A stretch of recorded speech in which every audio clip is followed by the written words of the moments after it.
On tient à remercier Best Buy, fournisseur officiel pour tout l'équipement technologique du studio de la Commission athlétique. Merci, Best Buy. Au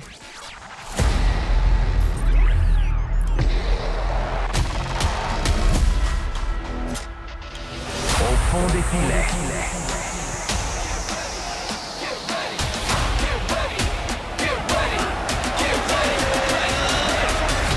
Au fond des filets. Le podcast.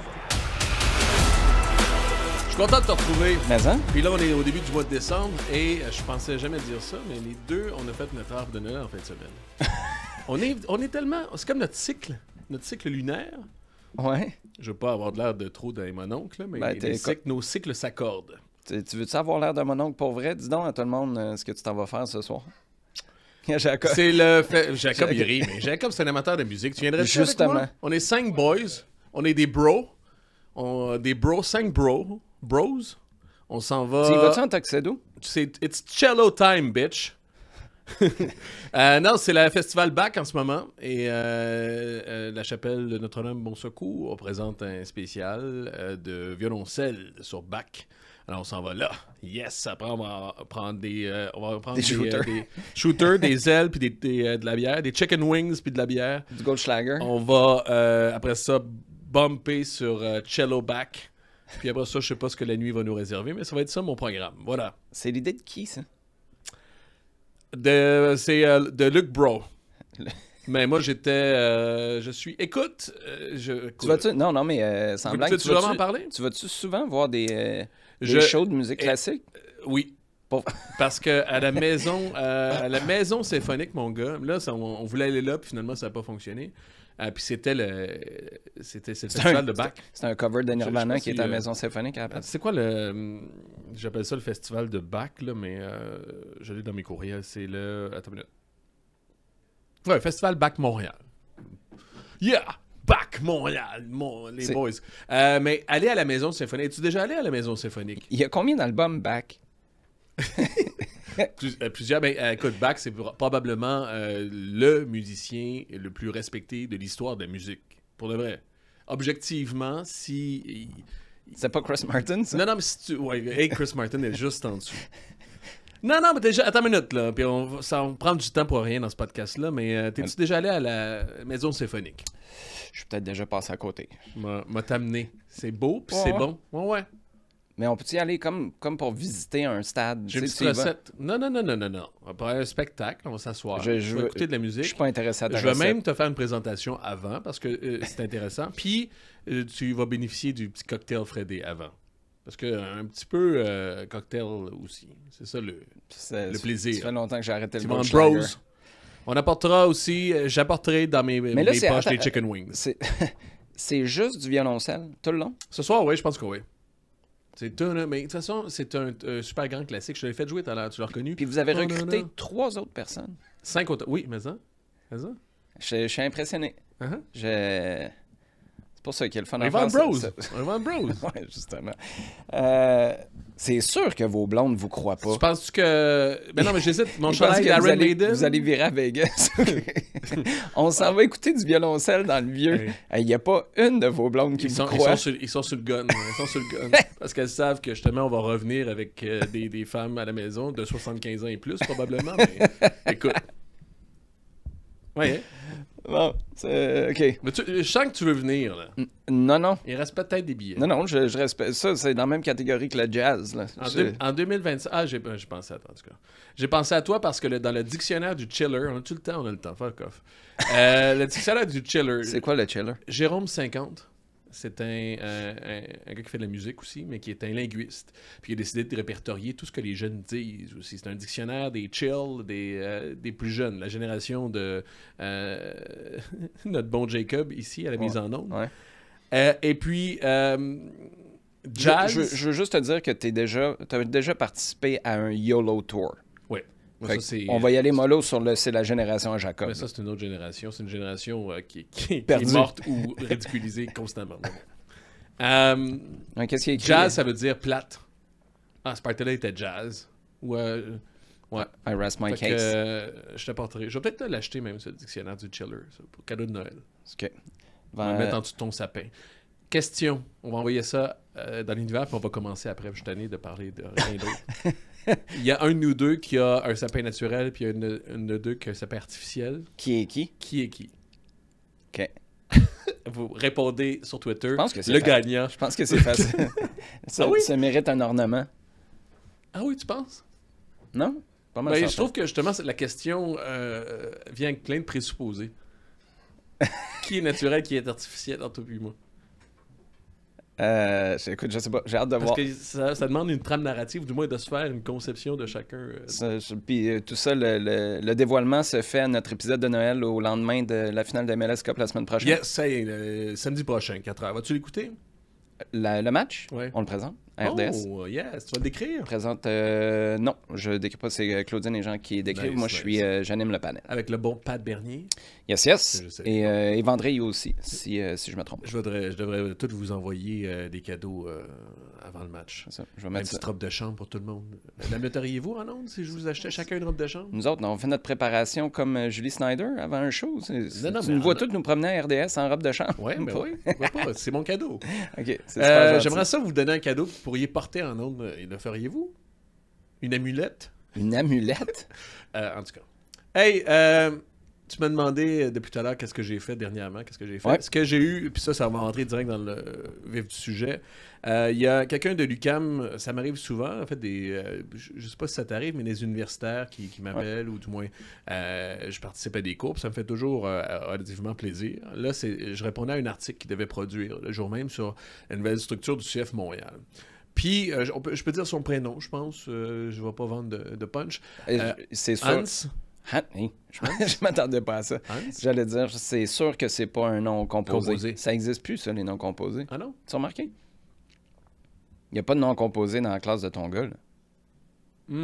Oui. Il y en a. Bob. C'est son nom de code, Bob. Non, mais ça commence par J, ça finit par Félix. Ouais, fait que il m'a posé des questions, puis c'est intéressant parce qu'on parle souvent de perception du club aussi, puis je pense qu'on pourrait faire la liste de ces questions-là, puis je serais curieux de savoir ta réponse ou tes réponses par rapport à ça. Puis il y avait des trucs intéressants parce que c'est un cours de journalisme aussi, puis je pense que ça va aider certains à réfléchir la posture d'un journaliste par rapport au sujet. Il m'a posé la question, est-ce que tu penses que le CF Montréal va subir, et je pense que c'est sa formulation, les contre-coups de l'embauche des fils de M. Saputo, de Simone et Luca. Le présupposé là-dedans, ça engage que c'est pas une bonne embauche. Embauche pourrie. Hein? C'est ça le présupposé. Là. Ouais. Ben, c'est quoi ton interrogation? C'est comment la question est posée ou d'y répondre? Parce que comment la question est posée, puis c'est pas... Non. Comment y répondre dans un premier temps? En même temps, en répondant, il faut rectifier le présupposé. C'est ça. Moi, j'ai toujours, peu importe c'est qui, donné le bénéfice du doute. C'est ça. Puis parce qu'en même temps, on en est là. Est-ce que c'est une bonne ou une mauvaise embauche? Rationnellement, on peut pas le savoir nécessairement. Non, mais... Parce que ça peut être une très bonne embauche. Sur la durée. On s'entend que c'est pas... En tout cas, à moins... Parce que ça, c'est l'autre donnée aussi. Puis c'est là toute la complexité d'une organisation sportive. Est-ce que toutes choses sont égales? Parce que si tu mets plus d'argent, là, la game change, puis assez rapidement, merci. Tu comprends? C'est parce que si tu dis on remplace, parce qu'essentiellement, ce qu'on est en train de dire, Olivier Renard, Vassili Kremanzidis, puis là, tu remplaces par la structure actuelle. Les deux fils à Joey, avec Corey Ray qui est là aussi. Mais si tu mets de l'argent supplémentaire comme budget, ben tu peux pas vraiment comparer les deux, là. C'est ça. Oui, puis l'autre affaire, c'est pas un ou l'autre. Puis moi, je m'attends à ce qu'il y ait... Non, mais je m'attends à ce qu'il y en ait davantage d'argent. Puis à quel point la structure est faite pour intégrer Luca et Simone versus à quel point la structure est faite et on a décidé d'embaucher Luca et Simone. Ben, je pense que tu fais une structure pour qu'il y ait de la place pour tout le monde. OK. Non? Ah oui. Non, parce que c'est une structure particulière. Là. Y a-t-il un autre club en MLS qui fonctionne comme ça? Non. Un directeur principal puis directeur soccer. Moi, je suis pas contre, mais c'est une sauce très, très Montréal. Puis là où je veux en venir, moi, c'est que le bénéfice du doute, moi, je l'ai toujours donné en partant. On a eu des discussions, toi et moi, depuis plus de 10 ans, puis j'ai toujours la même approche. Mais l'horizon de temps, pour Luca et Simone, c'est pas demain matin que tu vas voir des résultats puis que tu vas savoir si c'est une embauche extraordinaire puis si ces gars-là sont vraiment ceux qui vont amener l'organisation à un autre niveau. Ça va se faire dans 2, 3, 4, peut-être 5 ans. Non, mais... Écoute, dans 5 ans, Simone Saputo n'aura même pas 30 ans. Ouais, mais en même temps, Mais dans le contexte du commentaire sportif, la question peut se poser en sachant, en disant, est-ce que Luca Saputo ou, exemple, Tim Bezbatchenko aussi? Ben là, ça, il n'y a pas photo en ce moment, mais moi, je veux pas comparer ces deux-là. Il y en a un qui est le fils du propriétaire. C'est sûr que dans l'immédiat, puis peut-être sur la durée, Bezbatchenko est un meilleur candidat pour ce poste-là. Je veux dire, il a construit des équipes gagnantes partout où il est allé. Il est à Vegas, là, en ce moment? C'est là qu'il est rendu? Non, mais Bezbatchenko, il est rendu en Angleterre. Ah oui? Bon, mais ben justement, il est rendu en Angleterre. Il a gravi les échelons. Donc, moi, c'est là, c'est vraiment ta conception du temps. Puis à court terme, puis ça répond peut-être à la question, le gars le plus important, c'est Corey Ray. C'est lui là, qui va avoir les deux mains dedans. C'est lui qui va faire des appels à la Ligue. C'est lui qui a déjà fait des transactions.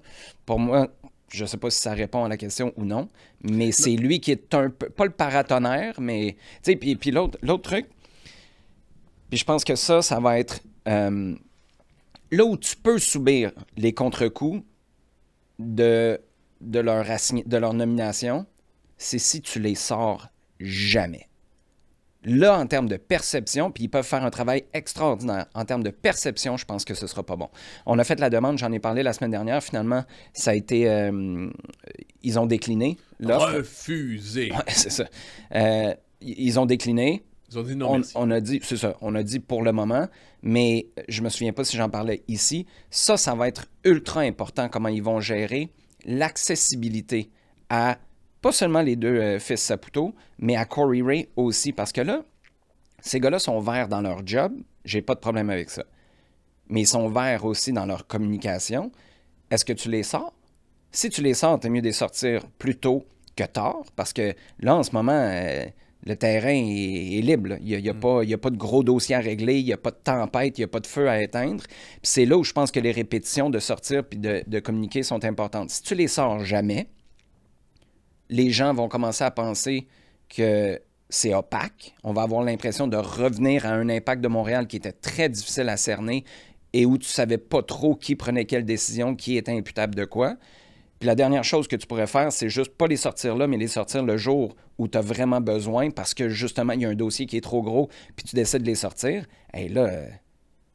Ça va être compliqué de chez compliqué. Donc, je pense que négocier ça est super important. Sinon, en termes de perception du public, je pense que là, ça pourrait être un petit peu plus négatif. C'est intéressant. 3 choses par rapport à ce que tu viens de dire. Premièrement, ils ont décliné une offre du podcast de soccer nord-américain francophone le plus populaire au monde. Oui. C'est ça. Top 10 au Canada. Top 10. Oh, OK. 2, dans la discussion que j'ai eue avec l'étudiant aussi, on parlait de est-ce que les partisans peuvent être frustrés qu'on ait mis ses fils, qu'on ait mis de la famille en place. Écoute, bienvenue le népotisme, ouais, mais en même temps, c'est arrivé. Ton père, quoi? Ben, mon père a une école de soccer. Il aurait bien aimé ça, que je la Non, reprenne. mais Je veux si on dire, va il plus va loin, pas chercher partout pour que quelqu'un d'autre la reprenne. Prends l'Empire des Marais, là, c'est pas Junior puis André qui ont repris de leur fils. Les Galardi, je pense, qui ont acheté les Stars de Dallas. Il y a aussi les Apostopoulos qui ont acheté, ses pères et fils, qui ont acheté notamment le Silverdome, je pense, à Détroit. Ça, c'est juste dans le milieu du sport, le top of the head.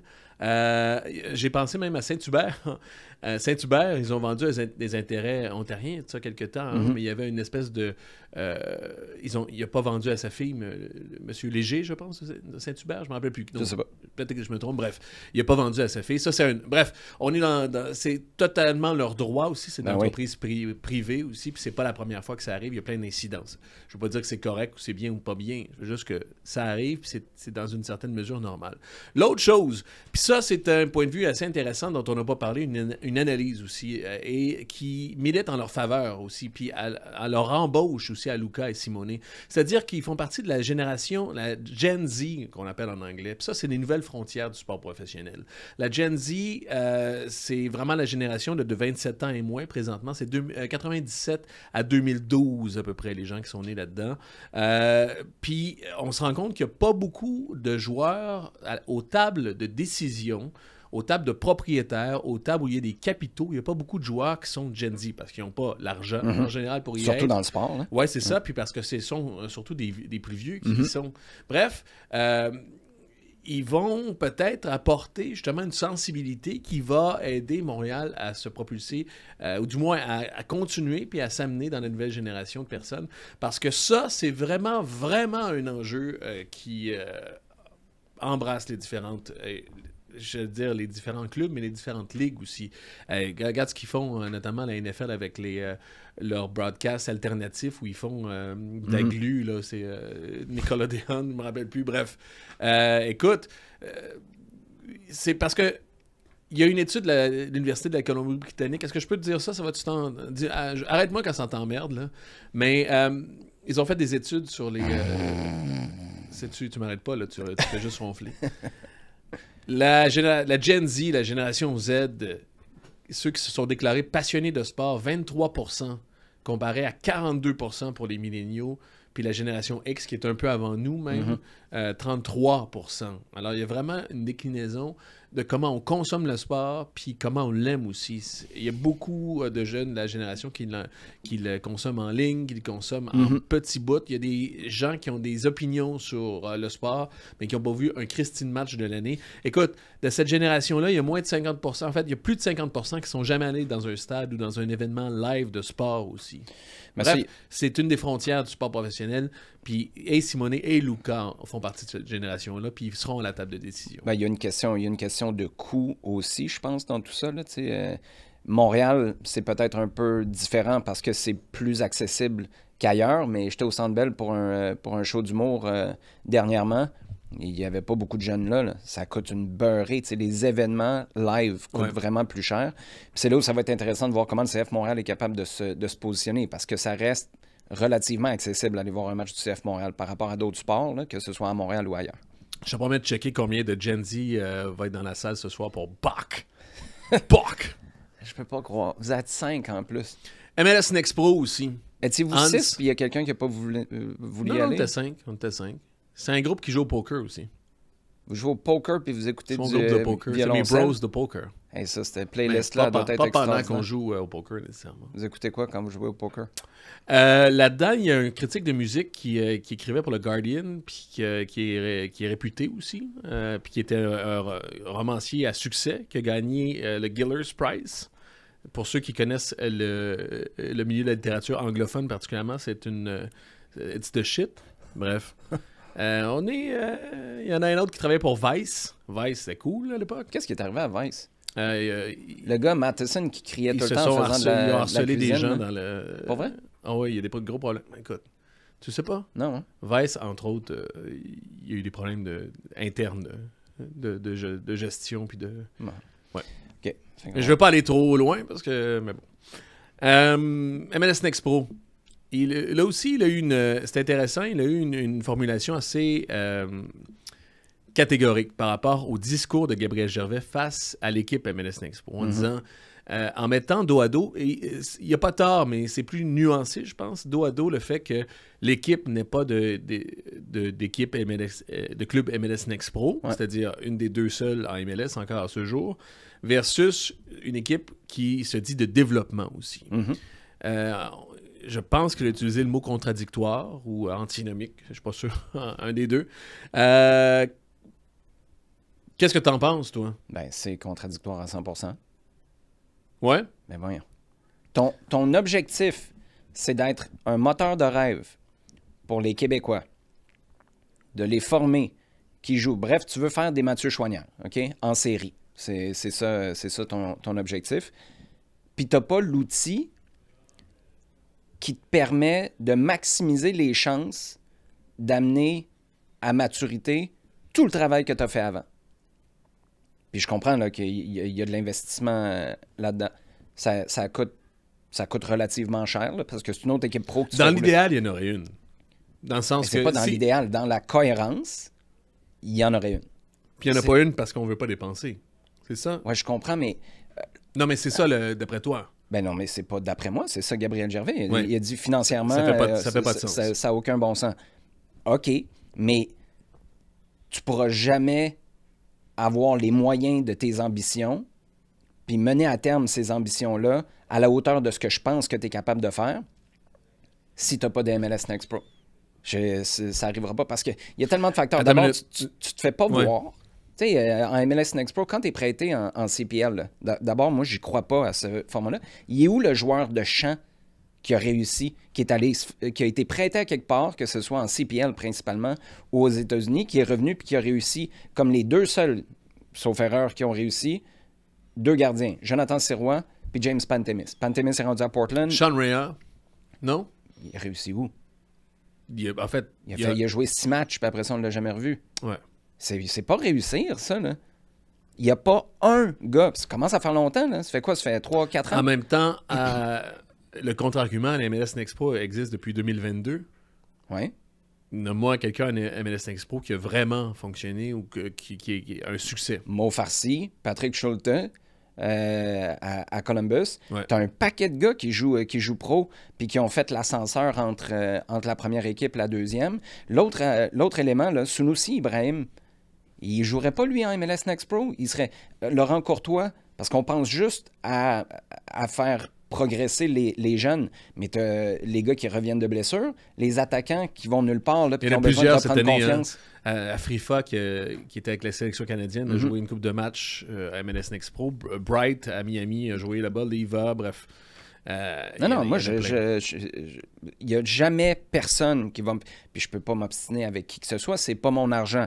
Mais ce que je trouve pas cohérent, c'est qu'on mette tout le paquet sur développer des jeunes. Tu sais, tu pourrais aller en chercher. Sunusi Ibrahim, c'est l'exemple parfait. Il n'a jamais vraiment percé, il ne s'est jamais vraiment installé comme attaquant. Mais il serait où si tu étais capable de lui donner un 15-20 matchs comme titulaire en MLS Next Pro? Moi, je pense que tu aurais des informations beaucoup plus précises sur des gars, à savoir est-ce que je lui redonne un contrat ou pas, puis tu serais capable de les faire se développer. Je suis d'accord avec toi. Par contre, le contre-argument, ou du moins le fait que, parce que ce que sous-tendait la question, c'est que Gabriel Gervais, il y avait un manque de logique dans son discours aussi. Je pense que c'est raisonnable de ce que Gabriel Gervais dit aussi. C'est ça que je vais dire. C'est ça le contre-argument. C'est-à-dire que présentement, en termes de développement, les U18, il y en a 3 ou 6 joueurs qui sont au-dessus de U18 qu'on peut faire jouer avec cette équipe-là réserve. Alors, tu vas avoir un peu de temps pour certains pour prolonger. Hey, les Chouanières, Saliba, laisse-moi finir. finir. Chouanières, Saliba et Sirois notamment, qui sont les 3 gars qui sont des trophées en ce moment et qui permettent de dire à Gabriel Gervais, on est parmi l'équipe, sinon l'équipe qui fait plus jouer les joueurs issus de l'académie. Chouanières, Saliba et qui? Sirois. On peut raisonnablement penser qu'un Biello, notamment, dans les prochaines années, remplace Saliba, joue autant que lui, puis repart, puis après ça, un autre. On peut raisonnablement penser qu'un... Mais moi, cette académie-là, c'est pas l'académie d'aujourd'hui. C'est des produits... Alessandro Biello a commencé à la pré-académie. Est-ce qu'elle existe encore, la pré-académie? Non. Puis il faut dire qu'au niveau sportif, écoute... Hey, c'est des gars qui Philippe ont été coachés Lafroy par... était au-dessus. Exact. C'est des gars qui ont été coachés par Philippe Lafroy, par des Nicolas Gagnon, qui est rendu à Southampton, par des Wilfred Nancy, qui est rendu à Columbus, par des Johan Damet, qui est l'adjoint de Wilfred Nancy, par des Yannick Girard, qui est rendu, qui a fait la Coupe du Monde, par Jason DiTullio. Puis je suis pas... C'est pas un jab à ceux qui sont là en ce moment, mais c'était tellement un concentré de coach top, avec une vision qui était ultra claire. Je suis désolé, cette académie-là, la vocation qui a été prise dernièrement, c'est de réduire le nombre d'équipes. Puis, il y a un gros effort qui est fait, puis le CF Montréal fait un excellent job par rapport à ça, c'est d'avoir des clubs affiliés qui, je présume, déboursent des sommes d'argent pour être affiliés, puis ça te permet peut-être de faire un recrutement et de faire de l'argent aussi. Mais l'académie qui a produit les gars dont tu viens de me parler, je suis désolé, c'est pas l'académie de 2024-2025. Puis en ce sens-là, t'inquiète l'académie en ce moment. Non, c'est que elle m'inquiète. Ils ont pris les décisions qu'ils ont décidé de prendre. Moi, ce que je suis pas prêt à acheter, c'est que, hey, regarde, Saliba est en équipe première, on est capable de... Ouais, mais c'est pas la même machine qui a produit Nathan Saliba qui produit les gars qui sont là en ce moment. C'est ça, moi, l'équation que je suis pas prêt à faire. Puis les prêts, en même temps, pour rester dans le fait que ça peut être raisonnable, des prêts de Rida Zouhir, mettons, puis Sean Rea, j'allais dire, tu dis, tu sais, c'est pas un succès, t'as raison, là, mais indépendamment, si ça avait été d'autres personnes, si vous avez eu un... Parce que... Et pour Sean Rea et Rida Zouhir, ça a été un rapport compliqué aux personnes, une attitude compliquée. Ah oui, parce qu'ils n'ont jamais de temps de jeu. C'est une MLS Next Pro, les gars, ils sentent qu'ils avancent un peu. Peut-être. C'est l'absence de En même progrès. temps, les gars, les deux ont joué en CPL puis en USL, ont eu du succès. Pas grave de... Oui, je sais, mais t'es pas dans la maison. T'es pas en train de t'entraîner. C'est là où... puis je comprends, il y a toujours l'aspect argent. Mais Sean Rea là, ou Rida Zouhir, ils sont pas contents pour raison X, Y, Z. Ils s'entraînent avec l'équipe première toute la semaine, puis après ça, tu t'en vas jouer en MLS Next Pro la fin de semaine. Tu vois, il est bon une semaine, il est bon 2 semaines, il est bon 3 semaines, il fait le banc avec l'équipe première. Tu le renvoies après ça, si ça ne fonctionne pas, tu le renvoies, mais au moins, tu sens qu'il y a des minutes de jeu, tu sens que tu es regardé, tu sens que tu gardes le rythme aussi, et ces gars-là, si toi, tu arrives à la fin de ta relation avec eux, ils ont été vus par le reste de la Ligue. Puis ils ont une valeur qui, selon moi, est plus grande parce que tu les exposes à beaucoup plus de clubs qu'à tes quelques clubs de CPL que tu as. Puis comme agent aussi, moi, je suis bien plus intéressé, si je suis un agent, à faire affaire avec un club qui a une équipe de MLS Next Pro parce qu'au pire, tu as de la visibilité à travers la Ligue. Chose que tu n'as pas du tout en ce moment quand tu es prêté. Oui. Puis à un moment donné, c'est juste les chiffres. Donne-moi là le gars qui a fonctionné. Parce que, non, mais les Nathan Saliba... la question, t'as raison, là. Puis en même temps, c'est parce que tu prêches dans le désert, là. Je suis super d'accord, puis je suis... en fait, moi, j'achète ça, puis même, je vais encore plus loin. Ultimement, je vais juste dire, est-ce que c'est vraiment contradictoire, le message de Gabriel Gervais? Raisonnablement, on peut penser que même si c'est une route plus escarpée, t'envoies des gars en USL, puis ils ont une bonne saison, tu les ramènes, ils peuvent jouer aussi. OK, mais donne-moi-le, ce gars-là. Ouais. Il est où? Tu sais, puis l'autre affaire, c'est que pour moi, là, c'est pas un Nathan Saliba. Est-ce que c'est roi, de ce gars-là, c'est roi, ça compte pas? Moi, je pense pas que ça compte pour les gardiens. C'est un pour gardien. un joueur de champ, Puis, c'est différent. Mes connaissances, honnêtement, là, du développement d'un gardien de but, le taux d'échec ou de réussite, il y a quand même quelque chose de spécial qui s'est passé à Montréal. Là. Maxime Crépeau, James Pantemis, Jonathan Sirois, c'est hallucinant la quantité de gardiens que tu as produit. Mais là où je voulais en venir, c'est que ton exemple, c'est Mathieu Choinière. Mathieu Choinière ne serait pas passé comme Olivier Océan, Ali Gerba, Patrice Bernier. Ces gars-là étaient des exceptions. Ils seraient passés, peu importe le système. Nathan Saliba est un joueur comme ça pour moi. Ismaël Koné est un joueur comme ça, x10. Mathieu Choinière, non. Mathieu Choinière, pour arriver à maturité, il avait besoin d'un environnement de grande qualité. Et plus tu le mets dans un environnement de qualité, meilleur Mathieu devient. Mais tu avais besoin de toute cette... Parce que c'est pas un spécimen physique. C'est un gars qui a un volume de jeu incroyable, mais c'est son intelligence, c'est sa capacité à comprendre la game, à s'adapter, à mettre à exécution les concepts que tu lui donnes à 15, 16, 17 ans. C'est ces gars-là qu'il faut que tu produises. Alessandro Biello, est-ce que c'est un exemple comme ça? On le verra avec le temps. Mais les Nathan Saliba, comme je te disais, Ismaël Koné, c'est des exceptions. L'idée de former, c'est d'être capable de faire quelque chose de différent avec des gars qui ne seraient pas arrivés chez les pros au final. Pas en train de dire que Mathieu Choinière ne serait pas arrivé, mais si j'ai à mettre un 2 entre lui et Ismaël Koné, je pense que Mathieu, il y a des grosses chances qu'il ne passe pas s'il fait juste continuer son parcours régulier, si on veut, ou s'il passe par les universités américaines. Puis c'est ça ton benchmark. Combien de Mathieu Choinière tu es capable de sortir? Puis je pense que tu es capable d'en sortir une tonne de plus. La question, es-tu capable d'en sortir comme Biello qui arrive à 18 ans, qui joue à 19-20 ans aussi, puis qui continue dans cette veine-là? Oui, je sais. Mais c'est raisonnable de penser qu'il va y avoir toujours une place pour un ou deux joueurs, non? Oui, mais c'est parce qu'il y a souvent eu... Mais c'est pas un ou deux. Je veux dire, tu dis que Non, c'est mais ça ton objectif, c'est de former. Ça devrait être le minimum. Tu peux pas en avoir 5, t'as raison. Tu peux pas en avoir 5. Ben, c'est ça. Dans la structure actuelle. Non. Mais en même temps, là, c'est se contenter de 2-3. C'est déjà pas si mal. OK, mais qu'on arrête de faire de ce discours-là un pilier. Moi, c'est surtout ça. Là. C'est on veut former, on veut former, on veut former.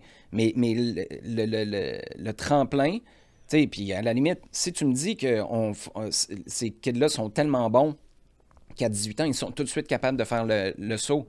Mais la réalité, c'est pas ça qu'on voit. Là. C'est pas ce qu'on voit en ce moment. Si tu avais une équipe de U19, peut-être. Si c'était des U20 ou des U21, le dernier plateau, peut-être. Mais pour toi, l'an prochain, là, c'est tôt, on n'a pas une tonne de data, mais Alessandro Biello joue beaucoup l'an prochain ou pas? Ben, Quinzaine de matchs? 15? 15, c'est vraiment beaucoup, là.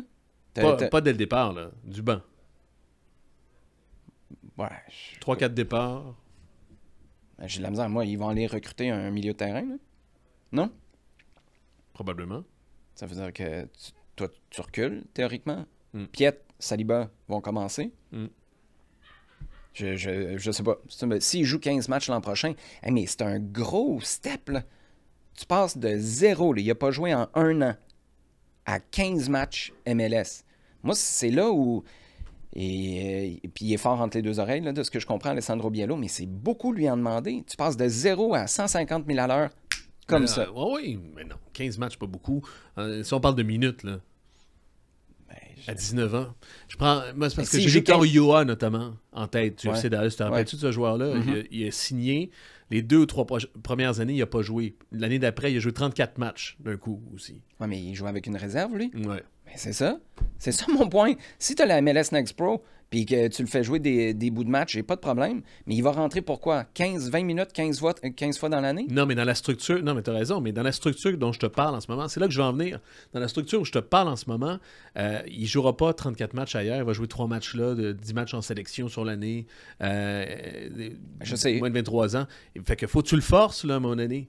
Faut que tu prennes 10 minutes là à la place de Piet, 5 minutes là à la place de Piet, après ça 25 minutes à la place de Saliba, un autre match. Puis ces années-là, moi je suis 100% d'accord, mais pour moi, c'est des années gaspillées parce que ça devrait être le glaçage de ton année. Ça devrait être le plus que tu as avec toutes les minutes que tu vas chercher. Ça devrait être ton capitaine de MLS Next Pro, Alessandro Biello, en ce moment. Ça devrait être lui, là. Tu lui donnes les clés de cette équipe-là, c'est le moteur, c'est l'âme, puis après ça, une fois de temps en temps, tu le fais jouer, il est sur le banc avec l'équipe première, tu le fais jouer en championnat canadien, mais c'est là où il faut que tu aies un plan, mais tu les pars pas de 0. C'est ça le problème en ce moment pour un joueur qui est marginal au CF Montréal. Tu pars de 0, puis à un moment donné, bang, il y a un paquet de blessés ou un paquet d'internationaux qui sont partis, let's go, il faut que tu sois bon pour nous. Tu peux pas, c'est là où ton équipe réserve devient super importante. Hans, il y avait quoi d'autre à dire? Est-ce que le CF Montréal c'est Hans ou Fredé qui parle? Hein? C'est moi, je paraphrase. Est-ce que le CF Montréal a le devoir, justement, de bien quadriller la province de Québec pour, justement, trouver débaucher, c'est selon, les meilleurs talents québécois pour l'avoir dans leur académie? Puis ne pas rater des gars comme Bombito et Koné. Moi, encore là, par rapport à sa question, j'ai un peu recentré parce que est-ce que... c'est ça ma question, toi. Est-ce que Moïse Bombito puis Ismaël Koné, est-ce que c'est une faute professionnelle du CF Montréal de les avoir entre guillemets ratés? Ben, Koné, c'était pas facile à l'école. Ouais. À l'école aussi, si je me trompe. Tu sais, parce que ça, c'est le dossier que les gens... ignore un peu par là. Ouais. Tu sais, moi, la complexité, là, je vais juste te donner un exemple. Puis ça peut se prendre à plein d'échelles. Il y en a qui ont plus de difficultés à l'école, il y en a d'autres qui réussissent mieux. Mais l'aspect scolaire, je me souviens au début, je me souviens pas de... Moi, j'ai vu des discussions, là, des coachs, notamment Di Tullio, je me rappelle plus le joueur, voulait un joueur en détection, puis il était bon. Puis il connaissait tout, il savait tout qui était bon. C'était pas un gardien du West Island, ça? Non, c'était un joueur, un ailier, je me rappelle bien. Mm-hmm. On savait tout qui était bon, mais attitude et école. Puis parmi les principes de cette académie-là, c'est d'être au moins assidu, puis d'avoir aussi une qualité en tant que personne. Ouais. Parce que Lafroy disait souvent, et je pense que c'est pas antinomique par on rapport a au eu sportif, des on crée chicanes. des personnes. Puis je pense que Ditulio disait, ouais, mais il y a le talent. Je dis, ouais, mais vous savez dans quoi on s'embarque avec ça, là, vous êtes mieux. Puis ça se pognait fort. Ben, C'est des bonnes discussions vraiment intéressantes. Vraiment. Mais Parce que c'est des formateurs, au-delà de tout ça, tu formes des personnes, mais tu engages des jeunes dans un processus, puis tu investis dans des jeunes ultimement aussi, puis inversement, eux, ils investissent en toi. Bref. J'étais au gala de Soccer Québec la semaine dernière, puis Simon Gatti, qui est responsable du développement en ce moment, lui était là au début, là, puis les premières années où on a fait du dépistage, je te dis, il y avait des chicanes, là, parce qu'il y avait des cas exactement comme ça. Puis Jason était très tourné vers « Hey, il est assez bon, il va nous aider à gagner. » Puis il était pas... J'allais dire, il n'était pas obsédé par gagner. C'est faux. Jason DiTullio était obsédé par gagner, mais c'était pas la seule chose. Il comprenait qu'il y avait un processus qui allait au-delà de ça, puis tu veux pas gagner à 14 ans, mais te ramasser avec des gars qui sont même pas proches de passer pro quand ils ont 18 ou 19. Mais ça a brassé. Puis je me souviens que Philippe, une année, avait dit, regarde, tu y vas, mais c'est on you, là. T'sais, parce que moi, je pense qu'on s'en va. C'est un accident de char qui s'en vient. Fait que t'as raison que c'est des... Te rappelles-tu de ce joueur-là? Non, je me rappelle pas de son nom. Mais écoute, c'était la première fois là, où là, il y avait un désaccord vraiment important. Bref, je sais pas comment on est rendu là. C'était quoi ton commentaire au départ? Là? Tu me parlais de quoi? Non, moi, Bombito, ils connaissent qu'ils les ont ratés aussi, parce que moi, je pense pas. Mais attends, c'est parce que c'est le Bombito a côté changé scolaire. de place aussi. C'est ça. Ouais, côté scolaire. Fait que, au début, il y avait un sport-études. Là, je pense qu'il y a plein d'écoles que tu peux fréquenter si tu es à l'Académie du CF Montréal. Mais nous, il y avait une école qui avait été choisie parce que c'était un sport-études, il y avait de la place, puis la collaboration fonctionnait super bien. Sauf que tu avais la moitié de l'école qui était un sport-études, faut que tu aies des notes, je sais pas, là, 70, 75%, ça dépend d'un établissement scolaire à l'autre, mais il faut que tu sois relativement performant à l'école. Si tu tombes en dessous, tu rates du sport pour faire du rattrapage, puis si tu restes en dessous, ben tu dégages. C'est ça. Ce qui veut dire que tu peux plus faire partie de l'Académie du CF Montréal parce que ça s'entraîne l'après-midi. Puis là, on avait des parents, écoute, la première année, là, on a passé notre temps à parler de ça. On a des parents qui disaient « Ouais, mais c'est une des écoles les moins bien cotées au Québec. » Parce qu'eux, il y avait deux vocations, sport-études, puis l'autre, ils ramassaient tous les étudiants qui se faisaient mettre dehors des écoles à Montréal. Puis c'était comme ta dernière occasion d'aller à l'école, puis eux, ils étaient organisés avec des groupes spéciaux, particuliers, puis il y avait une expertise là-dedans. Mais t'imagines les notes qui viennent avec ça. Fait que là, les parents étaient stressés parce que tout le monde se disait l'encadrement scolaire, c'est mal coté. Tu sais, fait que tu as tout cet aspect-là académique. Ils ne voulaient pas envoyer leur enfant parce que l'école n'était pas assez bonne. Ben, les parents stressés, ils se disaient c'est une école pourrie, là. Regarde, ils sont je dis n'importe quoi, là, mais ils étaient vraiment là, mal cotés. Mais c'est parce que tu compares des pommes et des oranges. Si tu avais juste pris la partie sport-études, c'était une super bonne école qui avait une autre vocation aussi. C'est quoi ton point par rapport à ça? Mon point, c'est que c'est vraiment multifactoriel. Les Bombito, puis je connais pas leur parcours exactement. Les Bombito, les Ismaël Koné, tu as l'aspect scolaire, tu as l'endroit, tu as la famille. Il faut que la famille veuille aussi. Après, tu as pour Bombito le poste. Non, c'est ça, c'est un attaquant, c'est un attaquant au lui, départ, Bombito. Mais moi, c'est ça que je veux dire. Puis au-delà de tout ce que tu... Il y a des joueurs... Tu vas toujours n'échapper. Tu vas toujours n'échapper. 100%. Puis c'est pas juste au Québec, c'est partout dans le monde. C'est la capacité aussi de recruter. C'est le fait que certains se développent plus tard aussi sur le tard. Je suis pas sûr que Bombito, c'était nécessairement ou arrachait le... Non, mais même au Colorado, il y a 2 ans, là. Ouais. Non, mais même à l'université aussi, ils l'ont pris 3e, ils l'ont pas pris premier, Bombito. En même temps, moi, ce que j'ai donné comme contre-exemple, c'est facile à faire, mais écoute, la Fédération de football française, penses-tu qu'ils quadrillent le territoire comme des tops aussi? Depuis plusieurs années, ils ont l'expertise, ils ont le volume. Puis Griezmann est allé où? Kanté, Kanté a commencé en Ligue 1, à 23 ans? À quand?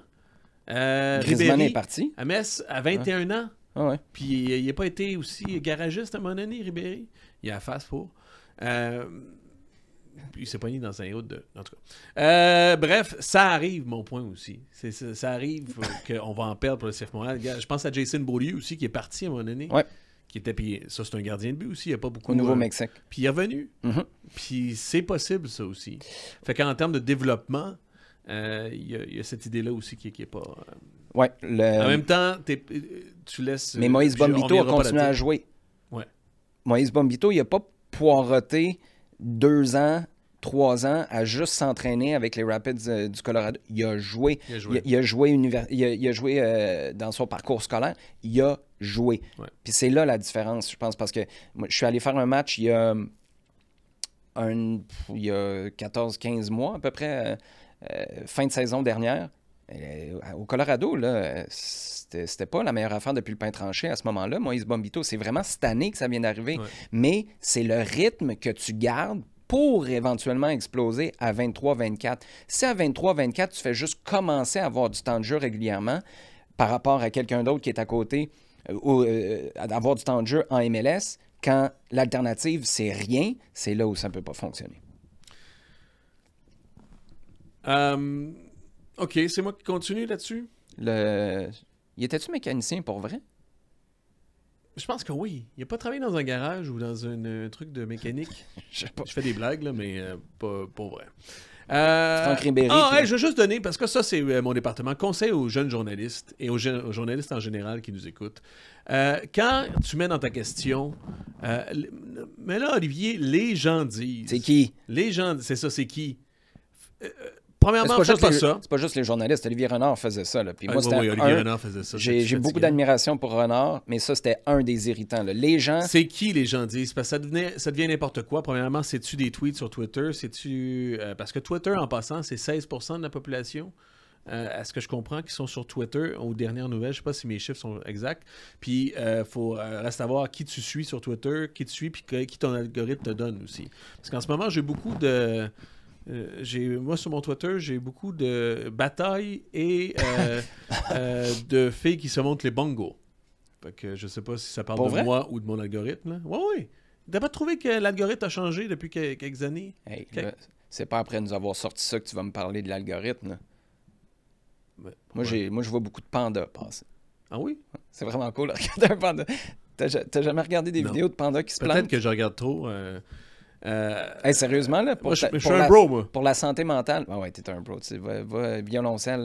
Mais pourquoi j'ai pas de bac et puis du violoncelle sur mon Twitter, moi? Si t'es sur un down, là, tu regardes une vidéo de panda qui essaie juste de vivre.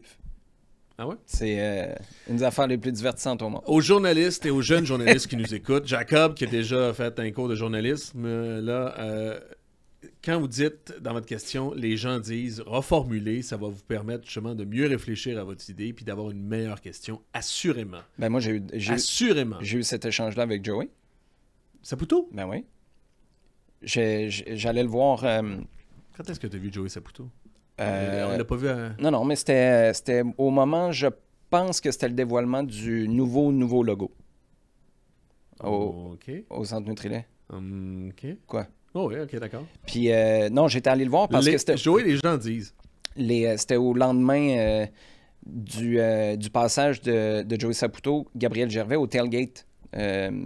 Souviens-toi, là, les 2 mains dans le nachos, Yes. prenaient une bière, tout ça. Puis moi, j'ai eu tellement des échos positifs par rapport à ça. Je pensais que c'était important de le partager, là, parce que autant je suis capable d'être critique puis de renoter certaines choses. Je crois aussi que quand il y a des bons coups, c'est important de les souligner. Puis je voulais juste lui dire que j'ai eu vraiment des échos.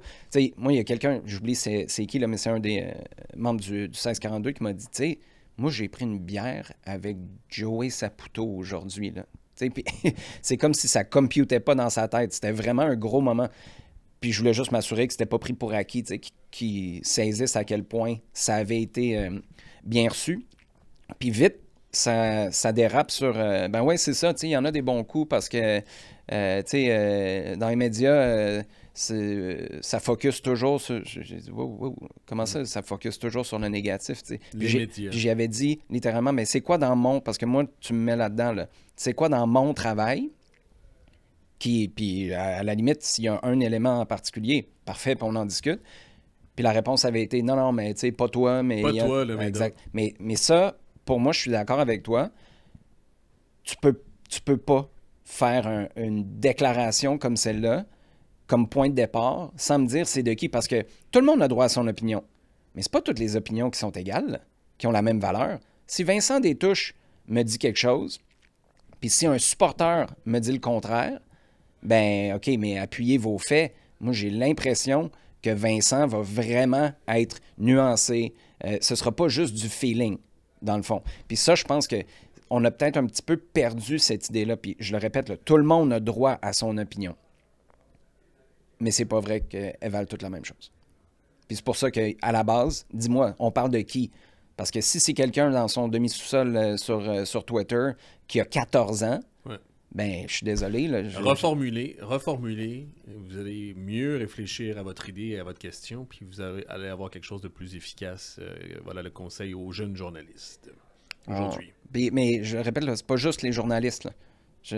Non, mais Olivier Renard faisait ça aussi. Je sais. Les gens disent, voyons donc. Mais qui? Parce que t'écoutes pas le balado francophone nord-américain sur le soccer numéro 1 au monde. On va... on est ça. Hein? Ce show-là va... Jacob, on est ça, le balado franco-nord-américain, soccer, au monde, numéro 1. Il fait dire oui, on le voit pas, là. On le voit pas, mais il fait dire ça veut dire que ça va être bumpé à quoi quand Luca et Simone vont venir? L'univers. Ça se pourrait. Hey, bref, on est d'accord là-dessus. L'autre affaire, et je réfléchissais beaucoup parce qu'on est encore dans la conférence de presse de Gabriel Gervais, toute cette... Il y a pas mal juste ça. Oui, il y a juste ça qui reste depuis. Mais il parle beaucoup d'analytique, hein, puis ça fait un moment aussi qu'il parle de ça, ce département d'analytique, c'est-à-dire les big data, toutes les données. Brighton, Brentford notamment sont des leaders là-dedans. Liverpool sont des leaders, puis d'ailleurs, sont des leaders dans la donnée, dans l'analytique, qui sont des leaders dans le championnat en général. As-tu vu l'arrivée de Manchester City au stade en fin de semaine? Non. Tu iras voir, il y a une vidéo qui circule qui a été filmée de l'intérieur de l'autobus de City.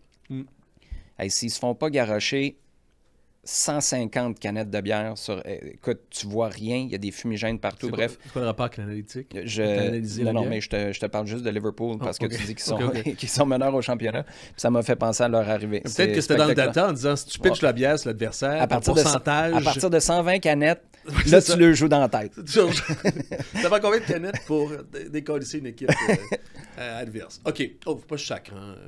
J'ai promis d'ailleurs d'améliorer mon langage. Non, je vais juste dire, parce qu'on est là-dedans, c'est directement à mon épouse. C'est directement en ligne avec ce qui se passe présentement dans le zeitgeist du soccer mondial. L'analytique fait une poussée, puis il y en a de plus en plus qui l'utilisent, puis l'utilisent bien aussi. Puis je pense que ça va devenir mainstream très rapidement, en ce sens. On peut le voir de deux façons. Gabriel Gervais a raison. Tu peux pas visiblement faire de la business soccer ou football dans le marché mondial présentement sans avoir un département analytique fort aussi, ou du moins compétent. En même temps, l'autre affaire, c'est qu'à un moment donné, tout le monde va être dans l'analytique, puis encore, il va falloir que tu te démarques dans l'exécution aussi. Est-ce que tu es capable de l'exécuter puis de bien le faire dans ton équipe? Et j'ai essayé de consulter certaines sources. Il reste American Analysis, qui est un des leaders nord-américains pour l'analytique et les données aussi. C'est eux autres, d'ailleurs, qui font la fameuse statistique de goals added, qui met Corbeau premier, 35e dans la ligue, puis Bryce Duke, 548e dans la ligue aussi. Alors, il faut en prendre et en laisser. Mais eux autres, ils ont recensé combien de nerds travaillent dans les départements de MLS. Puis, ils ont fait... Ils ont-tu appelé de même, pour vrai? Ouais. Ils ont divisé ça en 4, c'est-à-dire ceux dont le... Super nerds? Nerd boss. Le boss, c'est un nerd. OK. Le boss de toute la place, là. Le directeur sportif, c'est un nerd. Le deuxième, c'est-à-dire, ils ont 2 personnes du staff. Ils ont un staff de 2 personnes et plus consacrées à l'analytique. La troisième catégorie, c'est 1 personne dans le staff consacrée à l'analyse de données. Et la dernière catégorie, c'est 0 dans le staff. Mais c'est quoi les données? Montréal était à 0 à ce moment-là. C'est les données de l'équipe à l'interne? Oui, probablement, mais dans le recrutement aussi. Parce que c'est pas la même chose. Non, c'est pas la même affaire. Tes données de Barthélemy Delecroix, le préparateur physique, puis tes données sur Delecroix Steve n'est pas compté qui joue en là-dedans. 3e division. Non, le physique n'est pas nécessairement donné là-dedans. Mais en même temps, tu as des métriques, puis ça. Montréal était dans les... En fait, il y en a 6 qui avaient 0 dans leur staff jusqu'à récemment, parce que Montréal, ça va changer. Les as-tu? Portland, Saint-Louis, SKC, Dallas, puis le LA Galaxy. Encore là, je ne sais pas si le travail est bien fait, là. C'est sous réserve, mais ce sont des données d'American Analysis. Ça, c'est Montréal était là-dedans. Bref, ils partent de rien en ce moment pour justement intégrer. Et ça, c'est très bien parce qu'il y avait un retard. Je voulais te demander, c'était ça la question quiz. Il y a 2 équipes qui ont justement des nerd boss qui sont au sommet pour American Analysis de la pyramide. Es-tu capable de les identifier? J'aurais pas été capable. Il y a une pogne aussi, parce qu'il y a une équipe qui est...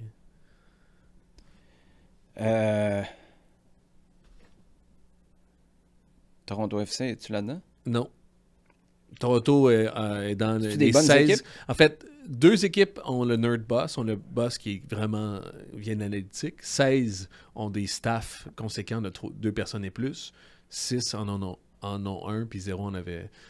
6 en ont 0. Excusez, je sais pas si les gens dans le char suivent, là, mais bon. Orlando, au doit top. être 1. Non. Parce que je me disais, avec leur recrutement de collégial qui est hallucinant, Non. ça aurait pu être ça. C'est qui? San Diego, c'est ça, la pogne. Là. Et Colorado. Mais il est là depuis quand, lui? Depuis pas longtemps, depuis à peine 2-3 ans. OK, parce que je t'aurais dit... appelle la police des nerds après leur saison 2023, mais là, cette année... Ils ont bien fait. Ça va, super. Puis il y a des recrutements intéressants. Navarro, c'était intéressant dans leur Ouais. style. Mihailovic, ils ont, tu sais, Bassett aussi qui court. Bref, ils ont ramené des gars intéressants. Bref. C'était juste pour le... Voilà, fun fact. Mais après, c'est ça. Juste pour Puis- dire, puis- c'est puis juste je pour pense- dire que Montréal doit se mettre à niveau dans un premier temps, puis ensuite suivre la parade, puis l'exécuter. Moi, j'ai vraiment hâte de voir... Tu sais, parce que l'analytique... Moi, je pense que ça, c'est une opportunité pour le CF Montréal d'ouvrir les portes. Tu veux pas donner ta sauce secrète, là, puis tu veux pas donner... Mais non. Mais de donner accès, d'expliquer un peu comment ce processus-là est mis en place, c'est quoi que tu évalues. Donne, je sais pas, invente un joueur, puis partage-le. Fais un article avec Jean-François Théotonio, Nicolas Landry, ou viens ici, là, au show. Explique-nous, là, tu sais, t'as 2 gars Le show numéro 1 de la galaxie. francophone nord-américaine C'est en soccer. Non, mais pour vrai, moi, ça m'intéresse, mais c'est flou. Si pour moi, je te mettrai pas dans ce lot-là, mais t'es bienvenu si tu veux te joindre au party. Si pour moi, c'est flou, tu sais, tu me parles d'analytique, je comprends intellectuellement, tu as du data, mais c'est quoi? Ça inclut quoi? Tes angles morts sont où? Qui l'analyse? Comment tu reçois ces données-là? Tu travailles avec quoi? Moi, je trouve ça fascinant, mais si pour moi, c'est pas clair comment ça s'intègre, comment ça s'utilise. Imagine les gens à la maison, monsieur, madame, tout le monde, qui n'aient pas les deux mains dans le soccer à journée longue. Ça, je pense que c'est quelque chose qu'on devrait faire parce que mon inquiétude, puis moi, je crois Gabriel Gervais sur parole. Mais monsieur, madame, tout le monde s'en fout, autant que tu Ben non, c'est du contenu intéressant. Non, tu t'en fous pas. C'est du contenu mais c'est intéressant. du contenu intéressant Hey, pour il se passe les rien. balados puis pour les... Ben oui, mais il se passe quoi en ce moment? Ouais, en ce moment, c'est vrai. Écoute, là, ce serait extraordinaire. Non, là, mais en Gabriel, même temps, en ce sens-là, en ce moment, tout est possible. Là.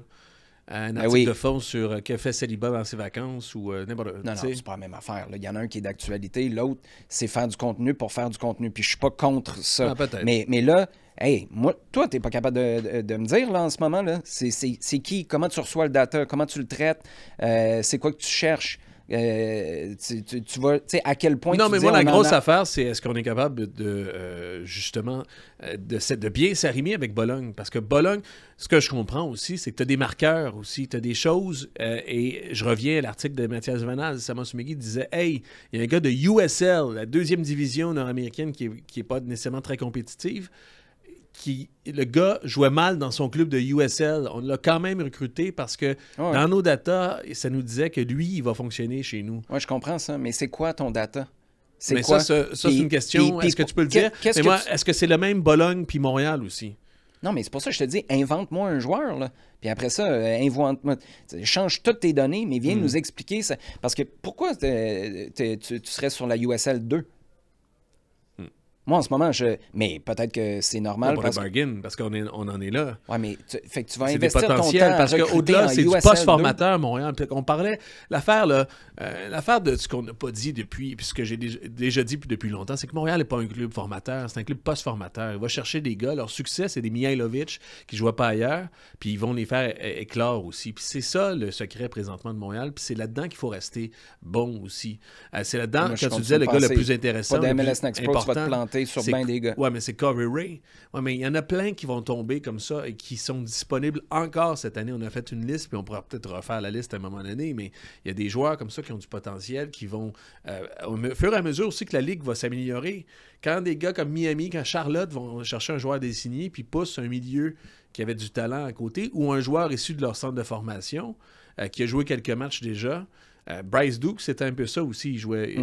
Puis Bryce Duke, on peut arguer. Caden Clark, même affaire aussi. C'est des gars qui débordent, je te dirais. Puis il y a encore en même temps, Montréal n'est pas le seul de plus en plus à faire ça. Mais c'est ça le bargain bin qui fonctionne le mieux présentement à Montréal. C'est pas former un joueur, c'est prendre un joueur qui est sur le bord d'éclore, puis qui n'a pas de temps pour éclore, puis lui donner de la place aussi. Oui, mais moi, ma question, c'est juste pourquoi la USA? Un peu comme Dortmund, c'est ça que je disais dans le formule. Puis là, les gens vont rouler des yeux en disant... Non, mais quand on a parlé du Borussia Dortmund, échelle, là, ils ont une bonne académie, puis ils ont des joueurs qui forment, mais souvent à une autre échelle. Là, ils sont venus chercher des joueurs. Jadon Sancho, le meilleur exemple, ils l'ont pris d'une équipe qui... il n'y avait pas de place pour le faire jouer nécessairement. Ils l'ont fait jouer, ils l'ont fait exploser. D'ailleurs, ils en ont un, Gittins, en ce moment, l'anglais. Hey, il va vite, lui. En tout cas, tu as vu le match Bayern-Dortmund? Ouf! Tu regarderas un match de Dortmund, sur la gauche, mon vieux, là, il va vite. 20 ans, James Giddens. Je le connaissais peu, j'avais déjà vu son nom passer. J'ai vu un match, mon vieux, un but de la mort. En tout cas, voilà. Tout ça pour dire, moi, je pense que ça va être important de partager un peu ce que tu peux, le processus de cette analytique-là, parce que j'ai peur que ça devienne un mot qu'on garoche comme ça, l'analytique, mais OK, mais je veux dire, en quoi? L'analytique nous a dit parce que techniquement, c'est l'analytique qui a dit d'aller chercher Pierce à Montréal. Ben, c'est Bologne qui a dit d'aller chercher Pierce. Mais Bologne n'est pas dans l'analytique. Ben, je sais pas, moi. Justement, ils ont des recruteurs, mais ils ont l'analytique qui guide les recruteurs d'abord. Ça, tu le sais? Oui. Ben, je sais pas, moi. Fait qu'à Bologne, ils sont full équipe analytique, puis à Montréal, on n'avait rien. Je sais pas. Écoute. Puis peut-être je connais pas assez le dossier à Bologne, mais est-ce qu'ils ont vraiment de l'analytique ou ils ont juste plus de recruteurs? Parce que le recrutement est vieux comme le monde, là. Ça fait 50 ans 60 ans que le recrutement existe. Tout le monde travaille avec des bases de... Écoute. C'est pour ça que je te dis, c'est quoi il y a de la nuance, il y a de la nuance à faire. Je pense que ça va valoir la peine d'expliquer ça. OK. MLS Cup? Hey, moi, j'ai une question pour toi, d'ailleurs. Là, MLS Cup, ça va être en fin de semaine, LA Galaxy, Red Bulls de New York. C'est quoi le minimum que tu as besoin dans les buts pour aller en MLS Cup ou la gagner? John McCarthy, là. Ouais. Bravo. Il n'est pas mauvais, John McCarthy. Non, mais c'est ça mon point. Non, mais t'as pas besoin, c'est clair, t'as pas besoin d'un gardien de but extraordinaire pour avoir du succès. Ouais, mais c'est pas un mauvais gardien. Tu te ramasses pas. Tu gagnes, t'es numéro 2 à Max Crépeau quand Max Crépeau était sur le toit du monde là, avec le LAFC. T'arrives, tu fais la job en finale de MLS Cup, tu t'en vas au Galaxy, puis là, tu te ramasses en MLS Cup encore. Je veux dire, t'es pas la moitié d'un gardien. Là. Pedro Gallese, quand même des bons gardiens de la Ligue, t'es en finale de conférence. Ouais. Coronel a été bon pendant. Moi, j'aime bien Coronel, mais il n'y a pas beaucoup de gens. Mais il a été bon là, en série. Oui, il était très bon. Mais il n'est pas aimé par les gens qui évaluent les gardiens en général, ou des coachs des gardiens, ou des analystes qui ont été gardiens de but. Coronel n'est pas souvent aimé. Puis moi, j'ai toujours bien aimé Carlos Coronel. Mais tout ça pour dire, c'est quand même un point commun de toutes ces équipes-là. Qui ont des bons gardiens? Ben oui. Puis je me demande, c'est où, puis ce serait peut-être à faire en début de saison prochaine, à quelque part... C'est quoi ton threshold de gardien? Oui, c'est parce que tu peux pas... Parce que Brad Guzan a amené aussi Atlanta, a permis à Atlanta d'aller loin. Mais en même temps, Gallender n'est pas mauvais. J'essaie de voir. Non, mais je pense que ça vaudrait la peine. Puis aussi, parce que tu parles d'analytique, là, y a-tu à un moment donné un montant d'argent où tu topes et tu dis on donne jamais plus que ça à un gardien de but? Ça vaut pas la peine, c'est de Il y a l'argent. probablement une formule. T'sais, Mais oui. Est-ce qu'il y a une formule? Je serais curieux, là, parce que en même temps, il faut que les gars soient vraiment solides, mais tu peux pas... ça peut pas être un joueur désigné non plus, là, ton gardien de but à ce stade-ci. Hey, moi, j'ai un hot take MLS parce que je te parle puis de mes conversations dont j'ai de la misère à tirer vraiment des choses qui peuvent intéresser les gens à Montréal. Mais, tu sais, mon rapport à Orlando va plus loin. Oscar Pareja, c'est un coach, c'est une personne qui, dans les milieux de la MLS, est très, très, très respectée. Mm-hmm. Puis c'est difficile aussi de faire dire à un entraîneur ou de parler à un entraîneur adverse et lui faire dire des choses bonnes ou mauvaises sur un autre entraîneur. À moins de t'appeler Caleb Porter, mais ça, c'est une autre affaire. Écoute, je pense que Pareja encore... As-tu vu le match contre les Red Bulls? Mm-hmm. Il manque toujours quelque chose à Orlando qui aurait dû passer sur le corps des Red Bulls facilement. Quand tu as Duncan Maguire, Luis Muriel, Nico Lodero sur le banc, puis que tu te fais battre 1-0 à domicile en demi-finale, puis je ne sais pas, à chaque fois, je trouve que Orlando, puis à chaque fois je les vois gagner, puis c'est comme aussi Dr. Jekyll and Mr. Hyde. Ça a toujours été ça avec Pareja. À un moment donné, tu les vois jouer, tu fais comme son nom ben poche. Puis le week-end d'après, tu les vois jouer, tu vois, c'est le FC Barcelone. La fin de saison dernière, c'était ça. Il était pas bon avant la Coupe des Ligues, puis après Mon la gars, Ligue Cup, ils ont été incroyables. Puis cette inconstance-là, c'est parce que je pense qu'il n'y a pas tant de fond de jeu. Elle est juste sur le feeling puis le bon vouloir. Puis tu regarderas des matchs. Si un joueur joue bien, ils vont gagner. S'il joue mal, puis ça me dit, il y a peut-être un manque de fond de jeu ou de vraiment structure qui... Et pourquoi Pareja est respecté à ce point-là, dans ce cas-là? Je sais pas. Puis je pense, dans le match contre les Red Bulls, je pense que c'est les transitions où ils sont, du moins, ils sont très normaux, Orlando. Parce que c'est une équipe qui a du talent, c'est une équipe qui est assez bien construite aussi, sur l'ensemble du truc. Je comprends pas. Orlando aurait dû passer à travers les Red Bulls, qui, au demeurant, jouent super bien en passant. Tu mettras ça dans ton prochain blog, là. Tu vas te faire des amis à Orlando. Oscar Pareja. Mais oui, c'est chiant parce que tout le monde, j'insiste là-dessus, on l'aime beaucoup. Quand tu en parles, genre, ouais, Pareja, puis c'est hyper respecté. Mais il me laisse constamment sur ma faim, puis je pense qu'il est peut-être trop respecté pour ce qu'il donne. Même s'il a fait les séries... Il y a plein... Ça fait pas 58 là, qui sont en non-stop, ouais, c'est ça. 5 ou 6 ans de suite. Depuis qu'il est arrivé. Oh, ouais, il n'a jamais raté les séries. Ouais. Puis il a gagné la US Open Cup aussi. Tu sais, Puis ils finissent toujours dans les 4 premiers, en général. Mais je peux pas croire. Je sais pas. Red Bulls, out. Ils perdent Out? en finale. Non, pas out, mais... Je sais pas, mais Ricky Pouge jouera pas en finale. Ça, c'est plate. C'est juste plate pour le show. Le show. Hey, mais t'as-tu vu le reste? Je suis désolé. Il est extraordinaire. Non, mais il est au-dessus du reste, parce que le reste va vite en tabarnouche. Mais il est dans une classe à part, là, Pouch. Mais les trois autres, là, écoute. Joveljic, Pencil, Peck. puis Peck. Gabriel Peck. Peck est hallucinant. Hein. Puis Joveljic, c'est celui qui fait le moins de bruit. Puis il est rendu à quoi, là? 6? 5 buts en série? 6 buts? C'est la frappe qui fait de l'extérieur le seul but du match aussi. Mais toi, Galaxy. Galaxy facile? Moi, je suis pas sûr. À domicile. Sans push. Ouais, à domicile. T'as-tu vu l'ambiance? Ah ouais. C'est incroyable. Là, mais ils sont faits... il y avait de la frustration. Là, par les Sounders, ils ont frustré. Ouais. Mais moi, je pense que les Sounders, c'est une équipe qui connaît mieux le Galaxy. Là. C'est une équipe de l'Ouest. Je pense que ça, c'est un facteur important. Devant là, les Red Bulls, t'as des gars qui font du bien en maudit. Ouais. Fosberg, il est-tu bon? Au début de l'année, j'étais comme Emile Fosberg, on l'a vu. C'est fou. Pourquoi? Puis là... Toi, tu l'as vu pendant que sa famille le cherchait encore? Oui. Écoute, Van Zier, puis Lewis Morgan aussi, qui est pas... mais des gars qui sont capables d'aller se battre, là. Je suis d'accord, mais tu sais, en défense, c'est pas une mauvaise équipe, le Galaxy non plus. Là. Non. As-tu vu Reyes qui aurait dû être sorti? Il aurait dû avoir un carton rouge. Pour les crampons. Quel tata. Pour situer les gens, bon, là, on est à demi-mot. Là. Dans le match demi-finale Red Bulls Orlando, Reyes a un carton jaune au début du match, dans les 10 premières minutes, même pas. Et début de deuxième mi-temps, si je me rappelle bien, à l'heure de jeu à peu près. Écoute, au 30-40 mètres offensif, il y a un ballon qui rebondit assez haut. Duncan McGuire va pour le prendre de la tête, mais l'autre arrive derrière puis lève le pied à la hauteur de la tête de Duncan McGuire qui doit faire 6 pieds 2.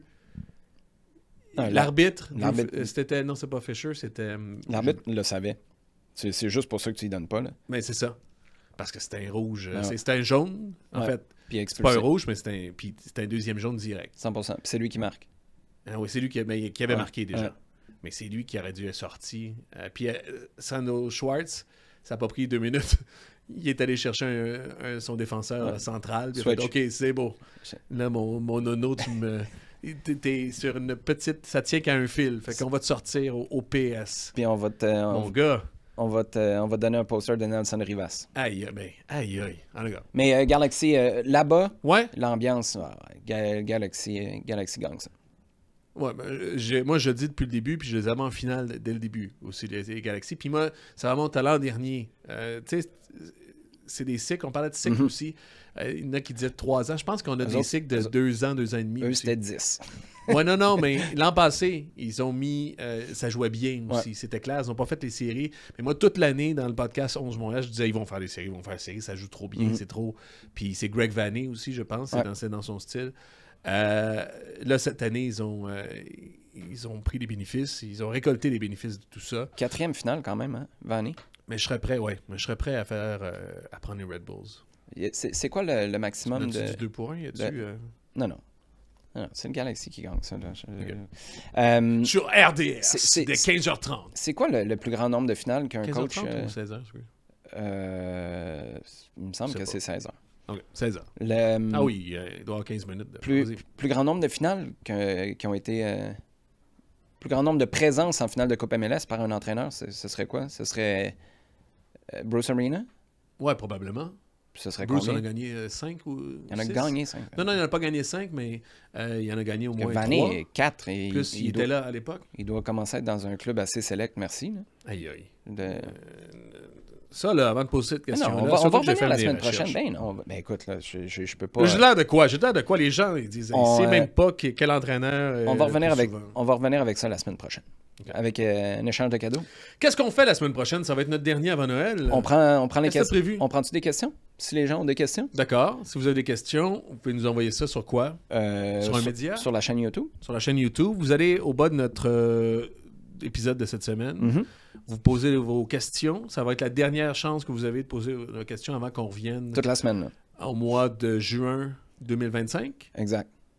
Pour être le premier balado nord-américain soccer au monde. Non, fait que on fait ça, puis on se donne rendez-vous, puis on revient sur la finale de MLS Cup en fin de semaine. On a une semaine pour faire ça. Puis on fait ça un échange de cadeaux, toi, moi, Jacob? Sure. Mais on va faire une pige avant. Une pige? Ouais.